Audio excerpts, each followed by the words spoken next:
주제는 말이죠. 같은 물건도 비싸게 파는 팁이 있을까 해서 굉장히 인테리어 많이 해보셨잖아요. 맞아요. 그런 것 같아요. 부동산이 아니더라도 선물 같은 것도 포장을 어떻게 하느냐에 따라 가격이 달라지는 것처럼 부동산도 마찬가지인 것 같아요. 포장이 됐다고 포장지 값만 얹진 않잖아요. 프리미엄을 플러스 알파로 얹잖아요. 포장비를 합쳐도 더 비싸단 말이죠. 포장하는 노력, 선물로서의 뭔가 가치 부여가 된 거에 가격에 반영을 한 거죠. 인테리어도 똑같아요. 인테리어 할 때 500만 원이 들었으면 시장에서 가치 평가를 2배 정도는 최소한 해줍니다. 1000만 원은 인정을 해줘요. 진짜로? 제가 2주 동안 이제 인테리어를 한 물건인데 돈은 600만 원 정도가 들었습니다. 수전 교체, 도배 장판, 조명, 그리고 샤워기 교체, 변기 교체 뭐 이런 짜잘한 거 했어요. 싱크대, 신발장, 화장실 전체 이렇게까지는 안 하고 부분 왜냐면 2012년식이거든요 우리 물건이. 사실 인테리어를 많이 해봐야 돼요. 뭐가 극한의 효과, 그리고 세입자들이 주로 보는 것들 위주로. 특히 세입자분들 중에서도 여자분들 집을 정할 때 남성분들의 의견보다 여성분들의 의견이 더 좌지우지할 때가 많거든요. 여자분의 마음을 사로잡으려면 집 내부가 일단 밝고 넓어 보이고 깨끗해야 돼요. 색깔도 좀 화이트, 밝은 그레이 위주로 좀 했고요. 금액적으로는 600만 원이 들었는데 화면에 보이는 이 사진이 A라는 빌라라고 가정을 해볼게요. 층수, 입지 뭐 다 똑같습니다. 인테리어 상태가 이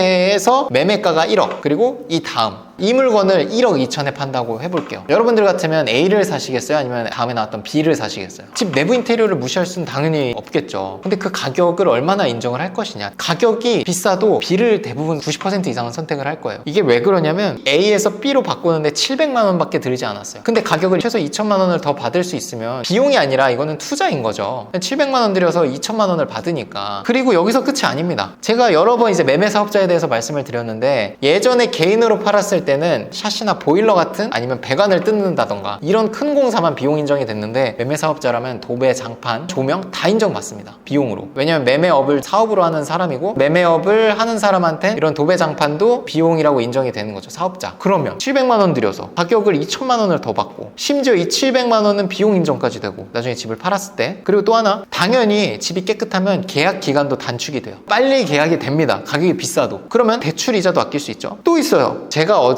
저랑 같이 하시는 대표님이랑 얘기하다 알게 된 건데 2천만 원 비싸게 팔잖아요. 근데 매수하는 사람은 어차피 이거 대출이에요. 그러니까 인테리어비도 대출 받아서 낼 수 있다는 거예요. 1억을 대출 받으면 70%라고 가정을 하면 1억짜리 샀을 땐 7천만 원이지만 1억 2천짜리 샀을 때는 8,400만 원이 나오는 거죠. 대출이. 이 2천만 원도 생돈 매수자가 내는 게 아니라 은행 돈을 활용할 수 있다는 거지. 매수자 입장에서도 인테리어 한 집을 선택하는 게 유리한 게 집도 깨끗하고 수고를 들여서 인테리어 할 필요도 없지만 대출 이자는 약간은 커질 거예요. 근데 내 돈 들어가는 건 대동소이하다는 거예요. 결국은 대출이기 때문에. 내가 안 된 집을 사서 인테리어 하면 그건 생돈 내야 돼요. 인테리어 비용까지 레버리지를 그냥 일으켜버리는 거죠. 이래도 안 해? 장점만 해도 몇 개예요. 인테리어에 돈 아낄 필요가 없는데. 아낄 필요가 전혀 없죠. 하면 하는 만큼 또 값어치를 인정을 더 많이 받고 손님들은 더 마음에 들어 할 거고 비용 처리도 될 거고 어차피 그 비용은 세입자도 대출받아서 내니까 부담이 없단 말이죠. 낙찰받아서 사는 입장에서 매도를 하는 입장에서 꼭 인테리어는 해야 돼요. 웬만큼 많이. 근데 이제 전세나 월세는 인테리어를 한다 그래서 월세를 극단적으로 많이 받진 못하거든요. 매매는 그게 돼요. 왜냐면 전세는 공시지가 126% 보는 게 뭐 한도를 140으로 늘려주지도 않잖아요. 그러니까 굳이 뭐 엄청나게 할 필요는 없어요. 매도를 하는 거라면 진짜 완전 깔끔하게 해야 되고 단기 매도가 아니라 뭐 세를 맞출 예정이다. 그러면 정말 기본만 하면 돼요. 딱 정해드리면 금액 대비해서 효율이 가장 좋은 거는 도배, 장판, 조명. 조명이 밝아지고 화이트 톤으로 깔끔하게 도배, 장판이 되면 집이 넓어 보이고 깨끗해 보이고 그래요. 그것만 해도 효율이 가장 좋습니다. 도배 뭐 평당 뭐 6, 7만 원 합지로 했을 때 장판도 뭐 비슷해요. 도배랑. 조명은 네이버 쇼핑몰에서 사서 도배하시는 분한테 부탁을 하세요. 하나당 만 원에 해주거든요. 부엌이랑 방 다 교체하는데 50만 원 이내로 가능해요. LED 등 같은 건 뭐 6만 원이면 사거든요. 주방 걸 좀 비싼 걸로 하고 저는 요거는 무조건 해요. 집이 깨끗하든 어떻든 웬만하면 요거는 교체를 합니다. 그리고 두 번째가 여기서부터 고민을 해야 되는 건데 돈이 좀 많이 들고요. 싱크대, 신발장, 그리고 화장실. 공사가 좀 큰 거기 때문에 첫 번째로 고려하는 건 이거를 부분 수리로 허름한 거, 깨진 거나 이런 것만 부분으로 해서 좀 교체가 되나를 고민을 할 거 같고 그렇게 하는 거나 공사하는 거나 비용이 뭐 비등비등하다. 부분 공사해서 될 게 아니다. 이러면 이제 2번까지는 하는 건 나쁘지 않아요. 그리고 3번은 저는 웬만하면 매도할 때만 했으면 좋겠어요. 금액이 1,000만 원이 넘어가요. 타일 공사, 샤시 공사, 확장 공사. 집의 구조를 바꾸고 창틀을 뜯어내고 이거는 진짜 비용이 꽤 크거든요. 샤시도 뭐 700만 원 이상부터 요즘 시작을 하고 그래서 1, 2, 3순위로 이렇게 나눠봤어요. 첫 번째 도배장판, 조명 순위거든요. 이거는 웬만하면 하고요. 임차용이어도. 2순위는 돈이 많이 들어가지만 효율은 좋아요. 3순위는 웬만하면 집 매도할 때만. 인테리어 자재를 좋은 거를 할 필요는 사실 없어요. 투자자 입장에선 비용을 낮춰야 수익이 또 높아지는 거니까 자재가 문제가 없는 선에서 좀 저렴한 얘기하면 돼요. 인테리어 업자분한테 이거는 실입주가 아니라 임차용이니까 저렴하게 할 수 있는 거 위주로 해주셨으면 좋겠다. 인테리어 업자 고르는 방법도 있나요?